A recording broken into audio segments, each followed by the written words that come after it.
அனைவருக்கும் அன்பு வணக்கங்கள். வேலுண்டு வினையில்லை, மயிலுண்டு பயமில்லை, குகனுண்டு குறைவில்லை. வேல் மாறல் விளக்க பகுதி 4.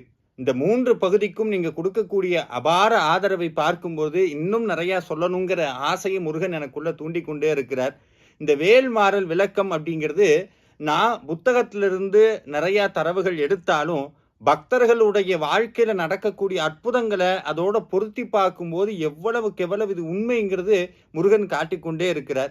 இன்னைக்கு எப்பவுமே நம்மளுடைய பகுதியில ஒரு அற்புதத்தை தெரிஞ்சுக்கிட்டு அதுக்கப்புறம் நம்ம விளக்க உரைக்கு போவோம். இன்னைக்கு நான் சொல்ல வேண்டிய அற்புதம் இது நான் யோசிச்சுக்கிட்டு இருந்தேன். நிறைய சொல்லியிருக்காங்களே, எதை சொல்லணும்னு நினைச்ச உடனேயே வாட்ஸ்அப்ல எனக்கு ஒரு அம்மா மெசேஜ் பண்ணியிருந்தாங்க.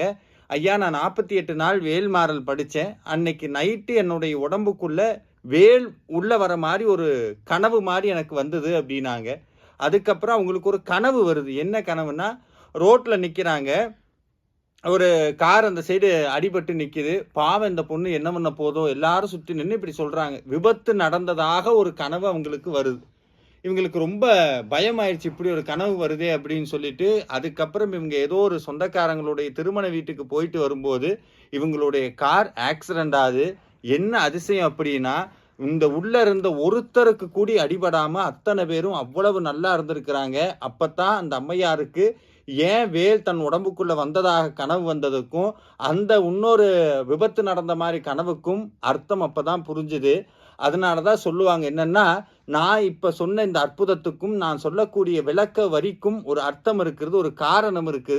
அது என்னன்னு நான் சொன்னோன்னே உங்களுக்கு புரிஞ்சிடும். என்னன்னா, சொல்லற்கரிய திருப்புகழை உரைத்தவரின் அடுத்த வகை அறுத்தறிய உருக்கியலும் அறத்த நிலை காணும்.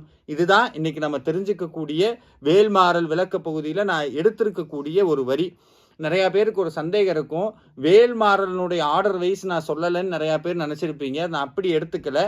வேல் வகுப்பு அருணகிரிநாதர் அருளி செய்த வேல் வகுப்பினுடைய ஆர்டர் படி நான் ஒவ்வொன்றா சொல்லிட்டு வரேன். அதுல இன்னைக்கு நான் தேர்ந்தெடுத்திருக்கக்கூடிய வரி என்னன்னா, சொல்லற்கரிய திருப்புகழை உரைத்தவரின் அடுத்த வகை அறுத்தறிய உருக்கியலும் அறத்த நிலை காணுங்கிறது. அருணகிரிநாதர் ஒரு சிங்கிள் வார்த்தை, ஒரு இம்மி அளவு கூடி தேவையில்லாம எதையும் எழுத மாட்டார். ஏன் அப்படின்னா, அவர் எழுதினதே கிடையாதது. முழுக்க முழுக்க முருகப்பெருமான் உள்ளிருந்து சொல்ல சொல்ல அருணகிரிநாத பெருமான் எழுதினது. உங்க எல்லாத்துக்கும் தெரிஞ்சிருக்கும். திருப்புகழ் அப்படிங்கிறது எப்பேற்பட்ட மகா மந்திரம், எவ்வளவு பெரிய பொக்கிஷம்ங்கிறது உங்க அத்தனை பேருக்கும் தெரிஞ்சிருக்கும். அது அருணகிரிநாதர் சொல்றார், சொல்லற்கரியங்கிறார். என்னன்னா, யாருனாலையும் எளிதாக சொல்ல முடியாத திருப்புகழ்னு சொல்றார். என்ன அப்ப அவ்வளவு கஷ்டமா இருக்குமா? அதை அவர் சொல்லலை. என்னன்னா, கண்ணு முன்னாடியே நிறையா பேருக்கு தாம் வியாதிக்கு மருந்து என்னன்னு தெரியும். ஆனால் அவ்வளவு சீக்கிரம் நம்ம அதை பயன்படுத்த முடியாது. உதாரணத்துக்கு காலையில் எழுந்திரிச்சு நிறையா பேர் அதிகாலையிலேயே எழுந்திரிச்சு வாக்கிங் போவாங்க, உடற்பயிற்சி செய்வாங்க, நிறைய யோகா பண்ணுவாங்க, உடம்பு நல்லா இருக்கும். நம்ம எல்லாத்துக்கும் அது நல்லதுன்னு தெரியும், ஆனால் நம்மளால எந்திரிக்க முடியாது. ஏன்? சோம்பேறித்தனம், எதோ காரணமெல்லாம் சொல்லுவோம். கண்ணு கிட்ட இருந்தே, கைக்கு எற்ற தொலைவில் இருந்தே ஒரு நல்ல விஷயத்தை நம்மளால பயன்படுத்த முடியாத போது அதற்கு என்ன விஷயம்னா அரிதான பொருள்னு அர்த்தம். அரிதுங்கிற ஒரு வார்த்தை எப்போ ஒரு பொருளுக்கு சேரும் அப்படின்னா, எப்போ ரொம்ப ரொம்ப கம்மியான நபர்கள் அதை தேர்ந்தெடுத்து பயன்படுத்துகிறார்களோ அப்போ அதுக்கு பேர் என்னன்னா அரிதுன்னு வரும். உதாரணத்துக்கு சொல்லணும்னா, ஐஏஎஸ்ன்னு ஒரு படிப்பு இருக்கு.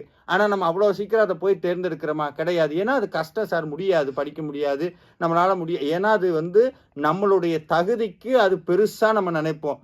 அருணகிரிநாதர் சொல்றார், யாரெல்லாம் முருக பக்தர்களோ அவங்களால மட்டுமே சொல்லக்கூடிய மகா மந்திரம் திருப்புகழ். முருக பக்தர்கள்ங்கிறது நம்ம நினைச்சோன்னா முருக பக்தர் ஆக முடியாது. முருகன் நினைத்தால் மட்டும்தான் அவன் பக்தராக முடியும். அவனுடைய அந்த ஐடென்டிட்டி அப்பத்தான் அவனுக்கு கிடைக்கும். முருகனுடைய அடியார் ஆகிவிட்டாங்கிறதுக்கு சான்று எதுவான், ப்ரூஃப் எதுவான்? திருப்புகழ் படிக்க ஆரம்பிச்சிருவாங்களாம். உங்களுக்கு இன்னொரு விஷயம் சொல்றேன். நம்மளுடைய தமிழ்நாடு கண்ட மகான் நம்மளுடைய வாரியார் சுவாமிகள் அவங்க குடும்பத்துல ஜனித்ததற்கு காரணம் திருப்புகழ். அவங்களுடைய அப்பா திருப்புகழ் மேல அவ்வளவு தீராத பக்தியோட பாடுவார். வள்ளிமலை சுவாமிகள், இன்னைக்கு நம்ம பேசிட்டு இருக்கமே இந்த வேல்மாறல், இதை தொகுத்து அருளியவர் வள்ளிமலை சுவாமிகள். பழனிமலையில் நிற்கிறார், திருப்புகழை பாடுறாங்க, மெய்மறந்து கேட்கிறார், இது என்ன பாட்டு, இது என்ன பாட்டுன்னு. இது திருப்புகழ்னு சொல்றாங்க. சொன்ன அடுத்த நிமிஷம் அந்த பாட்டுக்காகவே தன் வாழ்க்கையை மாற்றி உலகம் முழுக்க, தமிழ்நாடு முழுக்க எங்கெங்கெல்லாம் முருக பக்தர்கள் இருக்காங்களோ அங்கெல்லாம் திருப்புகழ் ஒலிப்பதற்கு காரணமா இருந்தவர் வள்ளிமலை சுவாமிகள். இப்படி சொல்லிக்கிட்டே போலாம். இப்பேற்பட்ட அரிய திருப்புகழை சொன்னா என்ன நடக்குமா? அருணகிரிநாதர் சொல்றார், சொல்லற்கரிய திருப்புகழை உரைத்தவரின் அடுத்த பகைங்கிறார். அடுத்த பகைனா என்னன்னா, நம்மளை ஒட்டிய மாதிரியே கண்ணு நிமை மாதிரி அடுத்த நிமிஷம் நம்மளை தாக்க வரக்கூடிய பகை, இவனை கெடுக்கணும், இவனை ஏதாவது பண்ணணும்னு அந்த பகை நினைப்பதற்கு முன்னாகவே அந்த வேல் என்னவா அவ்வளவு வேகத்துல துள்ளி எழுந்து பக்தனுடைய முன்னாடி நின்று அந்த பகையை அழிச்சிட்டு தான் அடுத்த வேலையை பார்க்குமா. சொல்லற்கரிய திருப்புகழை உரைத்தவரின் அடுத்த பகை அறுத்தறியன்னா என்னன்னா, அப்படி முளைச்சு வரும்போதே நம்மளுடைய இவனை ஏதாவது பண்ணணும்னு இந்த பகைன்னு நினைச்ச உடனே நிறைய பேர் என்ன நினைச்சுக்கிறாங்க அப்படின்னா, நம்மளுக்கு எகெயின்ஸ்டா இருக்கவங்க தான் பகைன்னு நினைக்கிறோம். அவங்கெல்லாம் 2வது பட்சம். நமக்குள்ளேயே ஒரு பகை இருக்குங்க. அது என்னன்னா, நம்மளுடைய கர்ம வினை, நம்ம செஞ்சிருக்க நிறைய பாவ வினை, இது அத்தனைக்கும் நம்ம பகையா மாறும். இந்த பகை கிரக ரீதியாக ஒவ்வொருத்தர் சொல்லுவாங்கல்ல, எனக்கு ஜாதகம் சரியில்லை அது இல்லைன்னு, அந்த ஜாதக ரீதியா வரக்கூடிய பகை, நம்மளுடைய சுற்றி இருக்கக்கூடிய பகை, இத்தனை பகையும் அறுத்தெறிந்து விட்டு அவனுக்கு பாதுகாப்பாக நான் இருக்கிறேன்னு சொல்லி வேல் முன்னாடி நிற்குமா. அதைத்தான் சொல்றார், சொல்லற்கரிய திருப்புகழை உரைத்தவருங்கிறார். நல்லா கவனிக்கணும் வார்த்தையை, உரைத்தவர்னு சொல்றார். உரைத்தவர்னா என்ன? இப்போ உதாரணத்துக்கு திருப்புகழ் பாடினார்னு சொல்லியிருக்கிறான், திருப்புகழை பேசினார்னு சொல்லியிருக்கிறான். உரைத்தவர்னா என்ன சார் அர்த்தம் அப்படின்னா, இப்போ நான் உங்கள்கிட்ட ஒரு பொருளை பற்றி பேச சொன்னால் நீங்கள் என்ன பண்ணுவீங்க? அந்த பொருளை பற்றி நல்லா படித்து அதை பற்றி தெரிஞ்சுக்கிட்டு அதை அனுபவித்து அப்போத்தான் அதை பற்றி பேச முடியும், அப்போத்தான் அதை புரிய வைக்க முடியும்.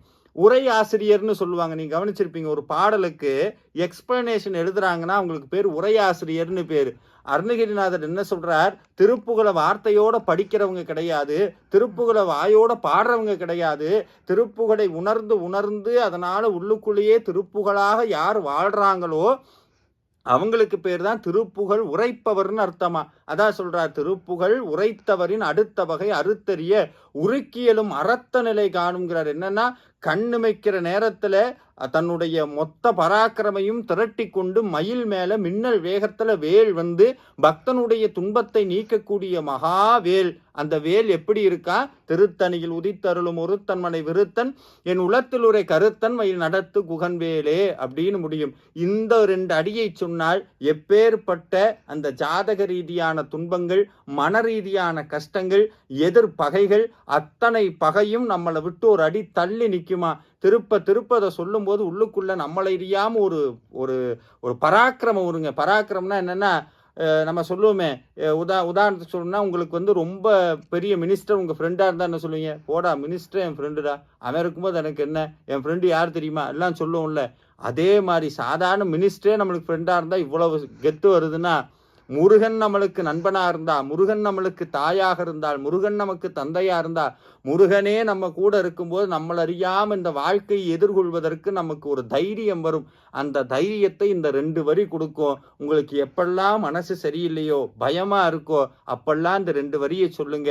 சொல்லற்கரிய திருப்புகழை உரைத்தவரின் அடுத்த வகை அறுத்தறிய உருக்கியலும் அறத்த நிலை காணும்னு சொல்லுங்க. திருப்புகழ் வடிவில் உங்களுக்கு வேல் சேரும். இறுதியாக ஒரு சம்பவத்தை சொல்லி நிறைவு செய்கிறேன். என்னன்னா, நேற்றைய தினம் எல்லாம் உள்ள மருதமலை ஆண்டவன் அவர்களால் அங்கே அவருக்கு அபிஷேகத்துக்காக ஒரு மலேசியாவிலிருந்து ஒரு அம்மா சொல்லியிருந்தாங்க. அவங்களுடைய பேர் சார்பாகவும் எங்களுடைய குடும்பத்தின் சார்பாகவும் முருகனுக்கு அபிஷேகம் பண்ணோம். அப்போ வரைக்கும் எனக்கு தெரியாது. அங்கே அபிஷேகம் முடித்து வெளியே வரும்போது நிறையா பேர் புகைப்படம் எடுத்து நிறையா பேசினாங்க. அப்போ ஒருத்தர் சொன்னார், இன்னைக்கு குரு பெயர்ச்சின்னார். எனக்கு அது சத்தியமே தெரியாது அன்னைக்கு குரு பெயர்ச்சின்னு. சம்பந்தமே இல்லாமல் எத்தனையோ நாள் இல்லாமல் நேற்றைய தினம் முருகன் உத்தரவிட்டு ஒரே நாளில் அரேஞ்ச் பண்ணி அங்கிருந்து எல்லாம் அரேஞ்ச் பண்ணி அன்னைக்கு காலையில் போனோம், அபிஷேகம் பண்ணோம், வெளியே வந்தால் குரு பயிற்சின்னு இருக்குது. என்னன்னா, முருகன் சொல்லாமல் சொல்கிறார், எந்த குரு பயிற்சி சனி பயிற்சி எந்த பயிற்சியும் ஒன்றும் பண்ணாதுப்பா. ஏன்னா முருகன் அந்த நவகிரகங்களுக்கெல்லாம் தலைவன் உங்கள் கூட இருக்கார், அதனால் கவலைப்படாதீங்கன்னு சொல்லாமல் முருகன் எனக்கு சொன்னார். இந்த மாதிரி எண்ணற்ற அற்புதங்களை நீங்களும் கேளுங்க. நீங்களும் இந்த வீடியோவை நிறையா பேர் பகிர்ந்துக்கோங்க. ஏன் அப்படின்னா, இது என்னோட யூடியூபுக்காகவோ எனக்காகவோ கிடையாது. இன்னமும் நிறையா முருக பக்தர்கள் வர வேண்டும், நிறைய வேல்மாறல் படிக்கணும், நிறையா திருப்புகள் படிக்கணும். ஏன்னா இந்த கஷ்டமான கால சூழ்நிலையில நம்மளுக்கு மிகப்பெரிய பாதுகாப்பு திருப்புகளும் முருகனும் வேல்மாறலும் தான். நன்றி.